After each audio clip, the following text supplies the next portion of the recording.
Hello, Scorpio, Sun, Moon Rising, and Venus signs. Kamusta kayo? Sana po nasa mabuti kayong kalagayan. Welcome back po sa Star Tarot. At kung bago kayo rito, welcome din po kayo. Please subscribe, like, share my videos, and leave me a comment kung nakaresonate po kayo. So first card ninyo is Gratitude. Universal love shines through the miracles of life all around you.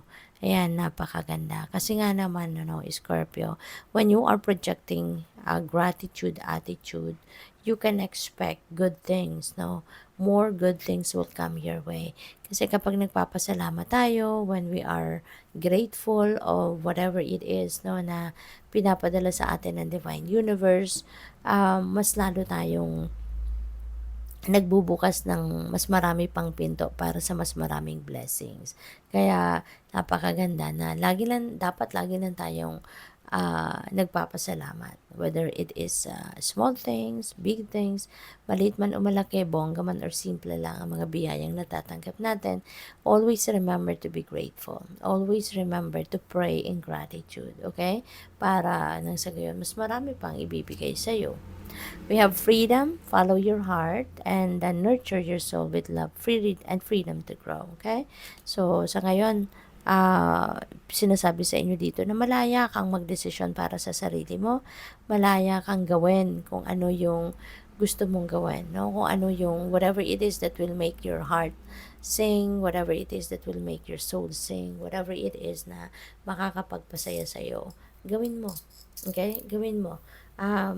Wala naman sigurong nagbabawal sa inyo, 'di ba? At saka buhay mo 'yan, Scorpio. Buhay mo 'yan. Kaya decision mo 'yan. Kailangan lang na maging matibay ka, maging matatag kang panindigan kung ano man yung mga panindigan kung ano yung ano mo. Panindigan kung ano yung sa pakiramdam mo ay para sa iyo, no? Yung deserve mo. Okay?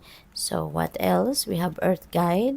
Your sacred calling upon this planet is to simply love and be loved. All right? So sa ngayon din, Scorpio, maaari ng iba sa inyo, siguro matagal nyo na itong narinig from other people na thank you, Scorpio, for being my earth guide, for being my earth angel. Kasi siguro marami na din kayong natulungan in the past. Marami nang natulungan, marami na kayong mga taong na-touch ang buhay, 'di ba? And you've helped them, no, in many different ways already in the past. Kaya ayan, marami na nakaka-appreciate sa inyo, no? So tignan natin kung ano pa yung mga mensahe para sa iyo.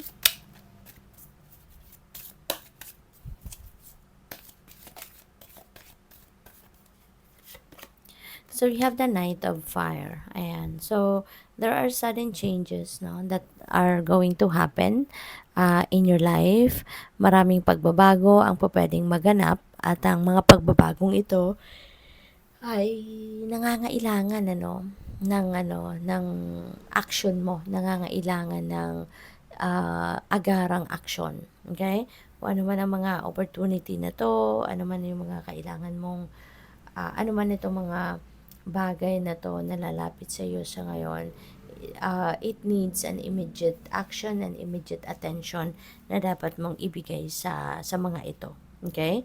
Parang time is essential dito, Siguro parang sa pagkain lang na madaling mag-expire siguro ang mga opportunity na to. Kaya you really need to look into it as soon as it arrives. Okay? At saka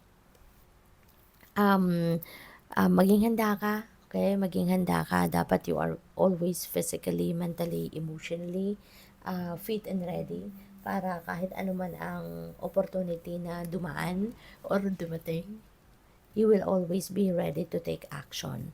So, we also have 5 of fire. Ayan. So, sinasabi dito na mayroong unwise choice kayong maaring gagawin or ginawa. No? Kaya, pay attention kayo kasi pwede pa ninyong mabago yan, lalo-lalo na kung hindi pa naman yan nangyayari. Okay?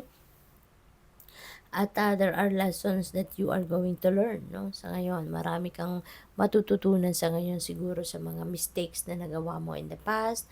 Maari ngayon mo yan marirealize. Pwede rin na meron ditong mga tao na meron din mga tao dito that you are going to deal with na siguro alam mo yun, yung magdududa ka sa mga motibo nila sa gagawin nila, or baka meron sila mga offers na sinasabi sa'yo, binibigay sa'yo, and maybe, you need to dig deeper into their motives, no? Ano yung mga sadya nila, ano yung agenda nila, 'di ba? Pag-isipan mong mabuti before you make any decision, okay? So, what else?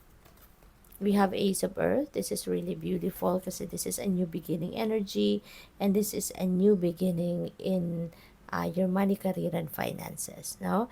This is also a very abundant and prosperous energy, kaya maaari na ngayon magsisimula na kayong mag-welcome, no? Magsisimula na ang pagdating ng inflow of abundance and prosperity into your life. Magsisimula na kayong maging sagana sa pera, no? Baka mayroong mga cold cash talaga na dadating dito, or baka mayroon ng paparating na pagkakakitaan kayo, no, na tuloy-tuloy ang pasok ng pera, at hindi lang konting pera, but this could be abundance of money, no, will come your way. Kaya napakaganda nito. Maaari din na meron kayo rito mga business transactions, business partnerships na pwedeng gawin or pasukin, kaya maaaring may mga dokumento kayo, legal documents na kailangan pirmahan, maybe that is contracts, mga ganon, agreements. Pwede rin na meron dito mga sale of property, 'di ba? Kaya yung mga deed of sale na yan, mga ganon, mga transfer, mga deed of transfer, mga ganyan. Basahin ninyong mabuti rin, before you sign any document, any paperwork. Make sure na binasa ninyo para sure kayo sa kung ano ang pinipirmahan ninyo. Okay? Good luck sa'yo. Thank you for watching. Love and light. Namaste.